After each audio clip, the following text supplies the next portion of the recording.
जफर साहब आपसे शुरुआत करते हुए, क्योंकि अखिलेश यादव की ओर से लंबा चौड़ा एक के बाद एक लगातार कई ट्वीट किया जा रहा है और उनकी ओर से जो लंबी लाइनें लिखी गई हैं उनमें से बस मैं 2 लाइनों के जरिए आपसे सवाल दागती हूं। उन्होंने कहा है ये लोकतंत्र के साथ धोखाधड़ी है, जनता जागरूक हो, आज वोट काटा जा रहा है, कल को खेत, जमीन, मकान, राशन, जाति आरक्षण से नाम काट दिया जाएगा और फिर आप लोग मध्यम वर्ग के लॉकर तक जा पहुंचेंगे। जफर इस्लाम साहब, उनकी ओर से ताजा आरोप लगाया गया है, अखिलेश यादव की ओर से ट्वीट किया गया है। चित्रा जी, ऐसा है कि अखिलेश यादव जी समझ रहे हैं कि जमीन खिसकती जा रही है, इसलिए इसका विरोध करना ही उनके लिए उचित है, ऐसा वो सोचते हैं। हकीकत यह है कि ये शुद्धिकरण का एक्सरसाइज है। हम तो सिर्फ इतना ही कह रहे हैं कि जो इलेक्शन कमीशन ने इनिशिएटिव लिया है उसको हम सपोर्ट इसलिए करते हैं कि इसमें जो वोटर लिस्ट है उसका शुद्धिकरण हो रहा है। अब शुद्धिकरण से किसी को तकलीफ है तो वो उनकी मानसिकता बताती है, इसलिए कि उनको डर और भय है कि वो फिर से बुरी हार के कागार पे खड़े हुए हैं। और जनता शुद्धिकरण से उनको लग रहा है कि लोकतंत्र अशुद्ध हो रहा है ना, पारदर्शिता की कमी नजर आ रही है उनको।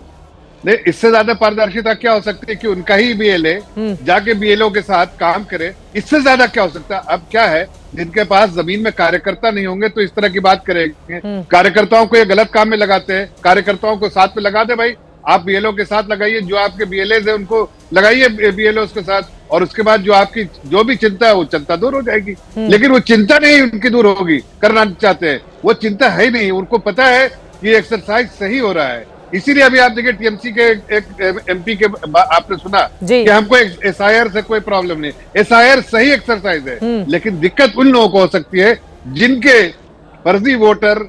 फर्जी वोटर्स उनके साथ खड़े हैं या फर्जी वोटर्स उनको वोट देते हैं। हाँ। और उसमें कहीं ना कहीं फर्जी वोटर्स हट जाएंगे। ये कैसे डिसाइड हो रहा है कि फर्जी वोटर कौन से हैं? उधर से आरोप लगाया जा रहा है कि शहरों में फर्जी वोटर जोड़े जा रहे हैं, गांवों के काटे जा रहे हैं असली लोगों के नाम, तो कुछ लोग जाति भी इसमें ढूंढते हुए चले आ रहे हैं। बड़ा पेचीदा मामला जफर साहब बन चुका है पूरा का पूरा।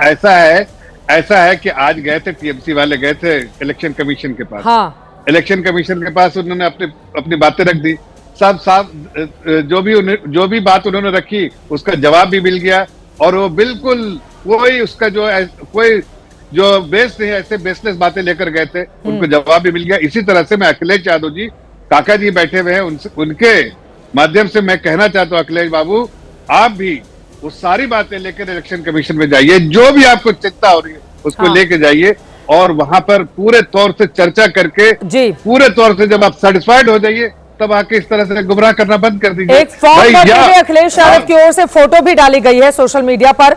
उन्होंने कहा है कि सब अपना अपना एसआईआर कराएं, कुछ भी समस्या या गड़बड़ी दिखाई दे तो फिर सूचित करें। उनके इस फोटो के जरिए माना जा रहा है कि वो भी फॉर्म फिल कर रहे हैं, ठीक है, लेकिन पारदर्शिता कैसे सुनिश्चित हो, ये काम चुनाव आयोग का है और उसको ध्यान देना होगा। लेकिन सुरेंद्र राजपूत जी, ठीक है, मैं आऊंगी आपने जल्दी बोलिए। मैं सिर्फ इतना कह रहा हूँ कि बिल्कुल मैं भी कह रहा हूँ जो अखिलेश यादव जी करे, कहीं गलती दिख रही है तो पूरे इलेक्शन कमीशन को भी सूचित कीजिए, लेकिन भ्रम मत फैलाइए, गुमराह मत कीजिए, मिसलीड मत कीजिए। सांसद निकल कर आते हैं, कहते हैं कि चुनाव आयुक्त ने जवाब ही नहीं दिया एक भी सवालों का। मैं आऊंगी आपके पास सुरेंद्र राजपूत जी, अब आपके पास आते हुए, ठीक है, मैं लौट रही हूँ। सुरेंद्र राजपूत जी, आपसे ये सीधा सवाल है, पहले तो एसआईआर को लेकर आप लोगों को दाल में कुछ काला नजर आता था, अब तो पूरी की पूरी दाल ही काली नजर आ रही है। सुरेंद्र राजपूत जी, एसआईआर ने क्या बिहार से कोई सबक नहीं दिया कांग्रेस पार्टी को? किसी मुद्दे को पश्चिम बंगाल, इसी मुद्दे को लेकर उत्तर प्रदेश और बाकी राज्यों में भुनाने की कोशिश की जा रही है। दो चीज़ें बड़ी स्पष्ट हैं। आप पहली चीज़ तो ये बताइए कि एसआईआर से हासिल क्या किया बिहार सरकार, बिहार की जो एसआईआर हुई, अगर जब हम लोग ये पूछते हैं तो चुनाव आयोग का आज तक सवाल का जवाब नहीं आया।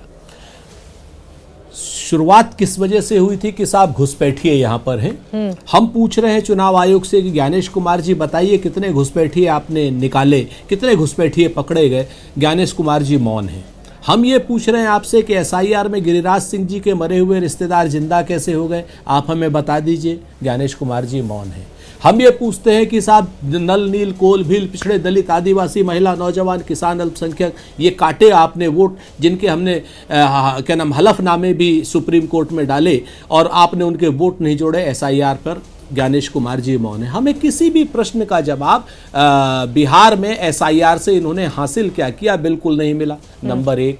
नंबर 2, चलिए एसआईआर आपको करनी है, हम एसआईआर की फॉल्टी प्रक्रिया है उसको आप पारदर्शी प्रक्रिया बनाए, हमने एसआईआर का तो विरोध किया नहीं। सुप्रीम कोर्ट में जब ऑलरेडी ये केस चल रहा था तो इसमें जो फ्रीज इलेक्टोरल रोल है, फ्रीज्ड है इलेक्टोरल रोल, अगर इस फ्रीज्ड इलेक्टोरल रोल को आप डिसबैंड कैसे कर सकते हैं? जो प्रॉपर्टी सुप्रीम कोर्ट की है वो प्रॉपर्टी आप डिसबैंड करके नई प्रॉपर्टी आप कैसे बना सकते हैं? ये भी सुप्रीम कोर्ट जवाब लेगा, ये हमारा प्रश्न है। तीसरी बात जो सबसे इंपॉर्टेंट बात है कि आपने एसआईआर भी शुरू करा दी। एसआईआर के शुरू होते ही लगभग 20 से 21 बीएलओज अभी काल के गाल में समा चुके हैं। किसी की आत्महत्या हो गई, किसी का हार्ट अटैक हो गया, तमाम तरीके की बातें हुई। हम लोगों ने एक प्रश्न उठाया कि साहब बीएलओज के ऊपर काम का अत्यधिक दबाव है, चूंकि उन्हें अपनी पढ़ाई का काम भी कराना पड़ रहा है और उसके बाद उन्हें एक एडिशनल काम भी करना पड़ रहा है। एक बीएलओज की तो अगले दिन शादी थी, एक दिन शादी से पहले वो अपनी छुट्टी मांगने गया, आपके सामने था, एसडीएम ने उसको इतना हड़काया कि हार्ट अटैक हुआ, वो मर गया। आपके सामने विपिन यादव नाम का जो बीएलओ था गोंडा का, वो दिल के लखनऊ लाते लाते मर गया। उसके परिजनों ने आरोप लगाया कि उसके ऊपर यह दबाव डाला जा रहा था कि पिछड़ों के और दलितों के वोट आपको काटने हैं। हाँ, यही सवाल उनके है। परिजनों का आरोप है, बाकायदा मरे हुए आरोपों पर मैं सवाल जल्दी से जिसका जवाब आप मेरा सवाल सुन लीजिए। पिछड़ों और दलितों में बड़ा सेक्शन 2024 में या फिर बाकी हिस्सों में, खासतौर से बिहार में तो अभी रिजल्ट आए हैं, वहां पर ज्यादा सेक्शन एनडीए के पक्ष में गया है। तो अगर आप कह रहे हैं कि बीजेपी उनके साथ मिलकर ये काम करा रहे हैं, तो क्या वो अपना वोट नहीं काट रहे हैं? आप लोग इतने सुनिश्चित कैसे हो जाते हैं बिल्कुल कंफर्म कि पिछड़ों और दलितों के वोट काटे जा रहे हैं? वो तो हमारा ही वोटर था। दलितों में बड़ा सेक्शन एनडीए को वोट करता है, पिछड़ों में अगर यादवों को छोड़ दें, बिहार में अभी ज्यादातर पिछड़ों ने एनडीए को वोट किया है। सुरेंद्र राजपूत जी, ये तो आंकड़ा है अलग अलग सर्वे एजेंसियों का। तो आपका सवाल अपनी जगह पे जायज है, हमने तो आरोप नहीं लगाया ना। हाँ। एक मरते हुए आदमी के भतीजे ने, एक मरते हुए आदमी के पिता ने आरोप लगाया है।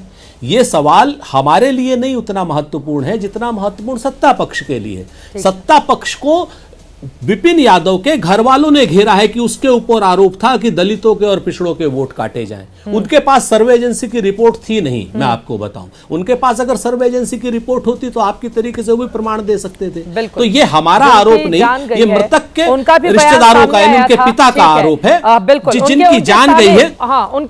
सुनिए ना, सुनिए, सामने आया, हमने दिखाया भी था, आपकी बात समझ गई। उनके साले का भी आरोप था, उसके पिता का भी। ठीक है।